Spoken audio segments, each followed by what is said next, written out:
करिए करुणा सागर ने। कोटि कोटि वंदन करिए करुणा सागर ने। करिए करुणा सागर ने नमिए नरवेद सागर ने। कोटि कोटि वंदन करिए करुणा सागर ने। कोटि कोटि वंदन करिए करुणा सागर ने।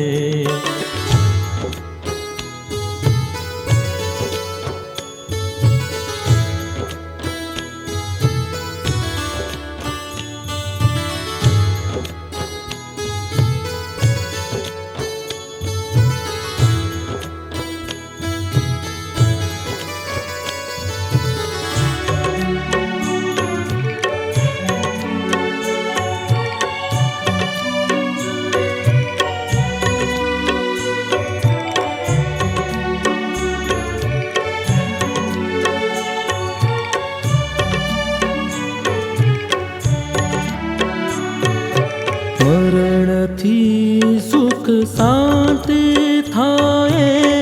दर्शन करता दुखड़ा जाए।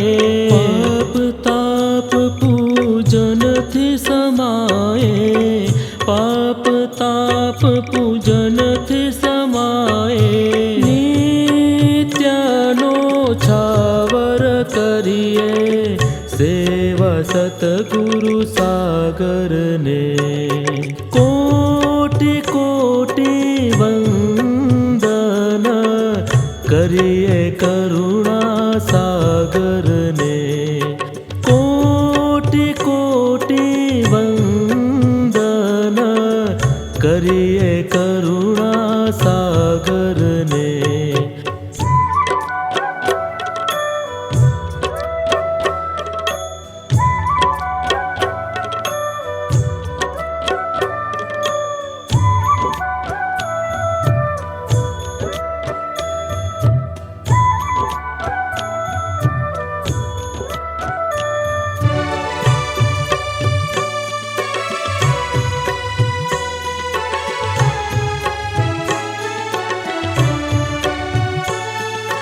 प्रेम थकी जो पद रज पर से अनंत करुणा रस थी वरसे। घट घट क्रांत केवल निदर से। घट घट क्रांत केवल निदर से। प्रीते प्रसन्न करिए संत शिरोमणि सागर ने। कोटि कोटि वंदन करिए करुणा सागर ने। कोटि कोटि वंदन करिए करुणा सागर ने।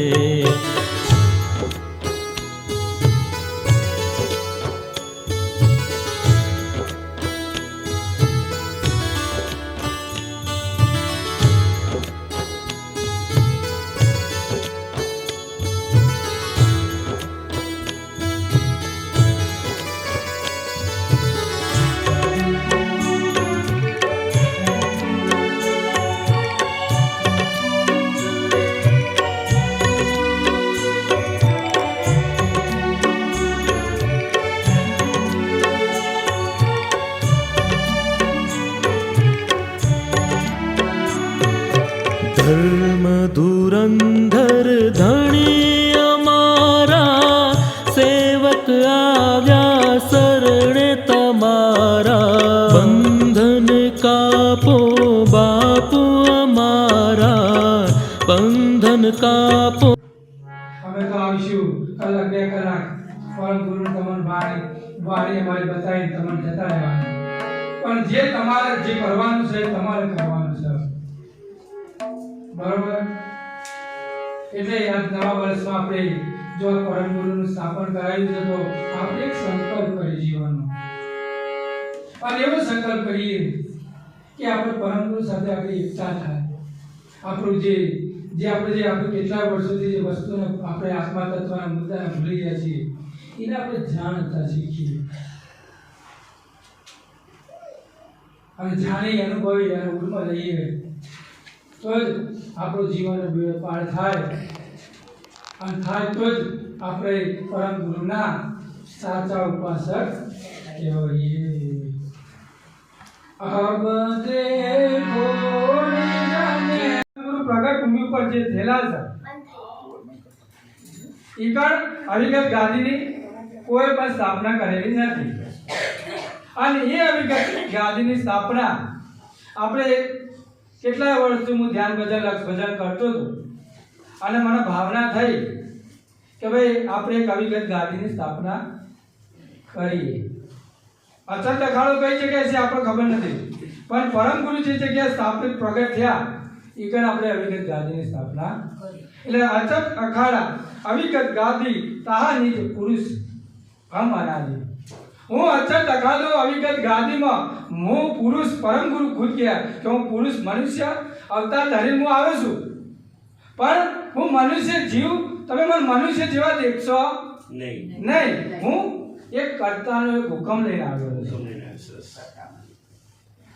એટલે કે અચલ અખાડા અવિગત ગાદી તા અમે હું પુરુષ અનાદિ. હું અનાદિ કાળનો પુરુષ છું, પણ મને કોઈ જાણી શક્યો નથી.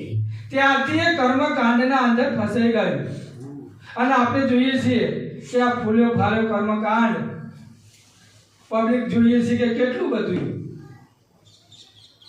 સામાજિક રીતે ગણીએ, માનસિક રીતે ગણીએ, પબ્લિક જે દેખાય એના ઉપર પૈસા આપે છે, ભાવ એના ઉપર વ્યવહાર, પણ જેને જરૂરી છે એના ઉપર કોઈ નજર કોઈની નથી. અત્યારે બધા જોઈએ છે કે બધા પોતાનો ફોટો આવી જાય, કોઈની સ્થાપના કે ભાઈ મારો ફોટો આવે, પણ એ જગ્યાએ ફોટાની કોઈ જરૂર નથી. તમે આ હાથે દાન આલો તો આ હાથને ખબર પણ ના પડી જોવા કે ભાઈ મેં દાન કર્યું. જો તમે એવું મોટું દેખાવા માટે જો દાન કરતા હોય, શક્તિઓ માટે દાન કરતા હોય તો એ દાન કશા કામમાં આવતો અને નીચ કર્મ કરતા એને સ્વીકાર કરતા નથી. એટલે તમે જે જગ્યાએ દાન આપી રહ્યા હોય એ ઉપર તમે વિચાર કરો, અને વિચાર કર્યા પછી કોઈ વસ્તુનું આપણે એના ઉપર આપણી જે મૂડી મહેનત કોઈ એમને પૈસા પેદા થતા નથી. પરિશ્રમ કરીએ છીએ આપણે, એટલી બધી પરિશ્રમ કરીએ અને પૈસા સારી જગ્યાએ આપણે આપીએ એવું આપણે ભાવના રાખીએ. એટલે કહે છે અચલ અખાડા અવિગત ગાદી તા બેઠે નિજ પુરુષ અનાદિ. કહે તુએ સુનો મમ સંતો. હે સંતો, હે હરિભક્તજનો, તમે સુનો આ વસ્તુના. જિનકે નહીં આદ અંતો, એના આદ અને અંત પણ લાગી શકતો નથી એવા પુરુષના અને આપણે જાણવાનો આપણે પ્રયત્ન કરવાનો છે. આ તો છબી છે મિત્રો, છબી છે, અને છબીના ભાવમાં આપણે જો ભાવ સાથે આપણે પરમ ગુરુના જ્ઞાન સાથે જો આપણે લાગણી લગાવીએ, આપણું મન બુદ્ધિ ચિત્ત અહંકાર આ બધા અંતસ્કરણ આપણા અંદરમાં વિરાજમાન છે, પણ આપણું મન બીજા જગ્યાએ ફરતું હોય, આપણી બુદ્ધિ જે જગ્યાએ કરવાનું કામ ના કરી શકતા હોય તો પછી આપણી બુદ્ધિનું શું કામ? એટલે મન બુદ્ધિ ચિત્ત અહંકાર પણ આપણામાં જ છે, અને ઘરમાં કોઈ ડખા થઈ જાય તોય પણ આપણે અંદરથી અહંકાર પણ આપણામાં જ ઉભો થાય છે. તો આપણે બધું જ આપણામાં છે, અને આપણામાં બધી સમૃદ્ધિ પણ આપણામાં જ બિરાજમાન છે. પરમ ગુરુની છબી જ્યારે આપણે બિરાજમાન કરીએ તો પરમ ગુરુનો ચેતન ભાવ પણ આમાં જશે, અને આપણામાં જે ભાવ છે એ જો પરમ ગુરુના સાથે સમર્પિત કરીએ તો આપણો જન્મ મરણનો જે ભેડો રહ્યો એ આપણો સફળ થઈ જાય. નકર તો પછી આ વર્ષ જીવ આવો કેટલો વર્ષ જાય વસની ભૂમિમાં, અને સાચા સંતોને આપણે પધરાવણી ના કરી શકીએ, અને બીજી બધી પૂજના વાસ્તા કરી શકીએ, પણ આપણા આત્માના પરમાત્માના કલ્યાણ માટે આપણે જો કોઈ કશું ના કરી શકીએ તો પછી આપણા જીવનમાં આપણે જીવ્યા અને મર્યા શું કરવાનું એના માટે? આપણે તો બેહવા માટે પણ જો આપણે તત્પર ના થઈએ, આટલો પરમ ગુરુનો આવો પાઠ થતો હોય અને પરમ ગુરુની નિજ ચૈતન્યની ઉપાસના થતી હોય, અને આપણે બેહવા માટે પણ આપણે જો ભાવના હોય તો પછી આપણું જીવન શું કામનું? એટલે અમે તમને કહીએ છીએ કે પરમ ગુરુનું જ્ઞાન મળ્યું છે, પરમ ગુરુનો આપણે ભાવ મળ્યો છે, અને એક વખત વર્ષમાં પરમ ગુરુની પ્રગટ ભૂમિ પર આપણે દર્શન કરીએ, એનો આનેરો લઈએ, લેરો લઈએ. આપણા પૂર્વજો તો જતા રહ્યા, એ વખત મોહનદાસ બાપજી જેવા આવતા હતા, અત્યારે શીતળદાસજી જેવા આવે છે, તો આપણે એમના ઉપર સ્નેહ ભાવ રાખીએ તો આપણું જીવન એમાં આપણું આગળ જાય. પછી તો આયા था कहाँ जाएगा, हाँ क्या लेके आए क्या लेके जाएगा, राजा रंग फकीर कहीं सिंहासन चढ़ गए. કેટલા જતા સિંહાસન પર ચડી અને પાછા જતા રહ્યા. આપણા પૂર્વ દાદાઓ પણ કેટલા હતા આગળ, પણ સમય કોઈના ઉપર બેસવા દેતો. આજ તારો વારો, કાલ મારો વારો, કોઈ કાયમ માટે આવ્યો નથી. એટલે કહે છે એકલા જવાના મનવા, એકલા જવાના ये साथी बिना संग बिना एकला जवाना, एकला जवाना मनवा, एकला जवाना साथी बिना संग बिना एकला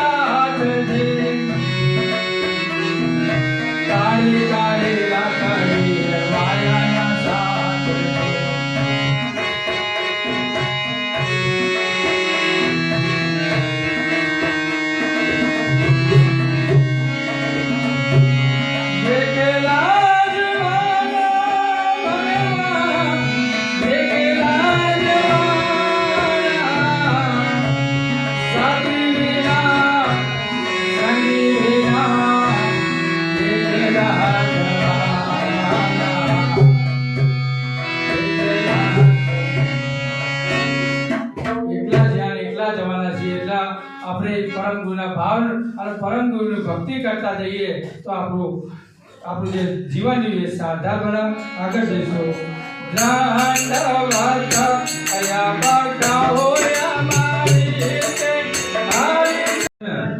એક ચૈતન્ય ઉપાસના બનાવી છે, અને એ ચૈતન્ય ઉપાસના પરમ ગુરુનું સ્થાપન કરતી વખત જો આપણે ચૈતન્ય ઉપાસનાનો જો પાઠ કરીએ 5 કલાકનો, બરોબર, પરમ ગુરુનો, અને એ પાઠ જેટલા જણ હોય હશે એનું આખા વર્ષ. અને બીજી બધી ઉપાસના, આન્ય ઉપાસના આરતી ભવમાઈ, એ ફળ કર્મકાંડ તમને પૈસે ટકે સુખી બનાવે, પણ આ પરમ ગુરુની જે ઉપાસના રહી એ તમારો આ જીવનનો જે આત્મા શું છે, પરમાત્મા શું છે, અને આ જીવ ચોથી આવ્યો એનું તમારું ભરણ પોષણ કરે, એવી આ પરમ ગુરુની નિજ ચૈતન્ય ઉપાસના છે. પેલું બધું તો પૈસે ટકે સુખી કરે, તમારા કોઈ તકલીફ હોય, દુઃખ હોય તો એમાં સુખ લાવે, પણ આ તો તમારો જન્મ આ મળે છે, બીજો કઈ જગ્યાએ મળે, એની ઉપાસના આપણે કરવા બેઠા છીએ. અને આવી ઉપાસનાનો આપણે જો પાઠ કરીએ અને પરમ ગુરુનું સ્થાપન કરીએ તો આપણું જીવન પણ ધન્ય બની જાય. અને ઘરમાં જે પવિત્ર છે યજ્ઞ, આ યજ્ઞ જ કરી લેજો તમે. આ યજ્ઞનું ફળ છે પરમ ગુરુનું જ્ઞાનનું, અને એ જ્ઞાનનું ફળ આપણે પરમ ગુરુને પધરાવી અને પછી પરમ ગુરુના અંદર પાઠ પૂર્ણ કરી અને પરમ ગુરુને જય વિધિથી પરમ ગુરુના અંદર આપણે પરમ ગુરુની છબીને પધરાવીશું. એટલે એક જેમ કહેવાય કે જેમ આપણે કોઈ મંદિરની પ્રતિષ્ઠા કરીએ છીએ એમ પણ પરમ ગુરુના જળ વસ્તુને આપણે અંદર પધરાવીએ એટલે પરમ ગુરુનો અંદર ચૈતન્ય દ્રષ્ટિ વિરાજમાન થઈ જાય. અને એક વખત ભૂમિમાં એકવાર સ્થાપના થઈ જાય પછીનું ઉત્થાપન થાય. એકવાર તમે નવું મકાન બનાવી દીધું પછી તમે બીજી વાર પછી બીજી જગ્યાએ તમે સ્થાપન કરો, પણ જે જગ્યાએ જેની કુળદેવીની, જેની ઈષ્ટ દેવીની સ્થાપના થઈ જાય પછી તમે એને હટાવી શકો. એટલે અમે તમને કહીએ છીએ કે તમે પહેલા નક્કી કરી દેવાનું, મકાન બનાવ્યા પહેલા આપણે પરમ ગુરુનો કઈ જગ્યાએ રાખવું. એટલે હું આ બેનને કહું છું કે તમે જે મંદિર બનાવ્યું છે તો ભાઈ કાયમ માટે આ જગ્યા ઉપર રાખજો અને જો તમે આ જગ્યાથી તમે કોઈ બીજી જગ્યાએ કરશો તો તમારા અંદર માનસિક સામાજિક બધે જ દુઃખોનો તમારો પ્રભાવ પડશે કારણ કે ભૂમિ પરમ ગુરુના આપણે સમર્પિત કરવી છે જે રીતે કોઈ અમે છીએ અવિગત ગાદી પરમ ગુરુના સ્થાપિત કાસુની અવિગત ભૂમિથી અમે આવેલા છીએ તે ભૂમિના પવિત્ર સંતે આજ તમારા ગામમાં આ સ્થાપન કર્યું એટલે એક ગતિમાં જે ભૂમિ છે પરમ ગુરુની એ ભૂમિનું પણ ફળ આવી જાય છે કારણ કે અમારે એકાના સવારથી 3 થી લઈને 5 વાગ્યા સુધી એની તપોભૂમિના એના મંત્રના અમે જાપ કરતા હોઈએ છીએ અને એનો જાપનું ફળ આજ નિજ ચૈતન્યની ઉપાસના કરવાથી આપણું ઘર પણ એટલું પવિત્ર બને અને અંદર ઘરમાં કોઈ સકારાત્મક કોઈ ઉર્જા હોય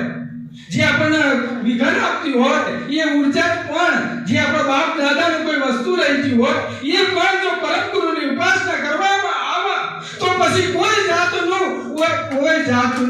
દુઃખ રહેતું તો આપણે બધા ભેગા થઈશું આ ચોપડી આપણી પરમ ગુરુની ઉપાસના બુક છે ચૈતન્ય ઉપાસના બુક બે જણા વચ્ચે એક જણા જોશે એવી આપણી આ 15 બુકો છે તો બધાએ બે વચ્ચે એક જણ લઈ અને હું જેમ બોલું એ રીતે બોલવાની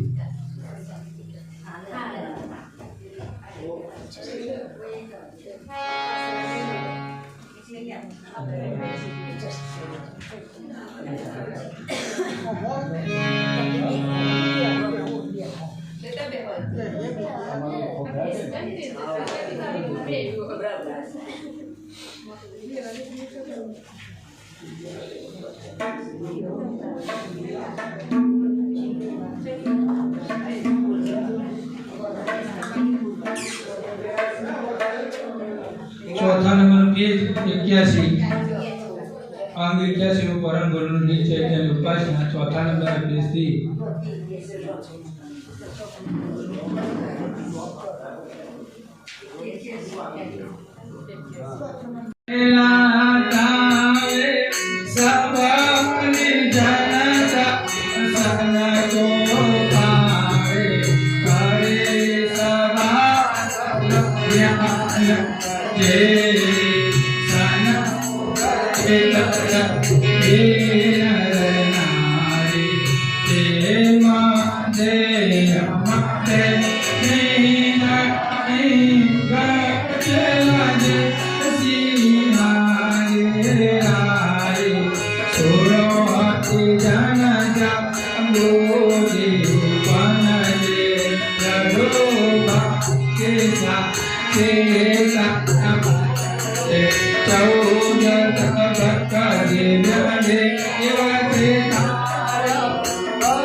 આપણે જે વાત કરીએ છીએ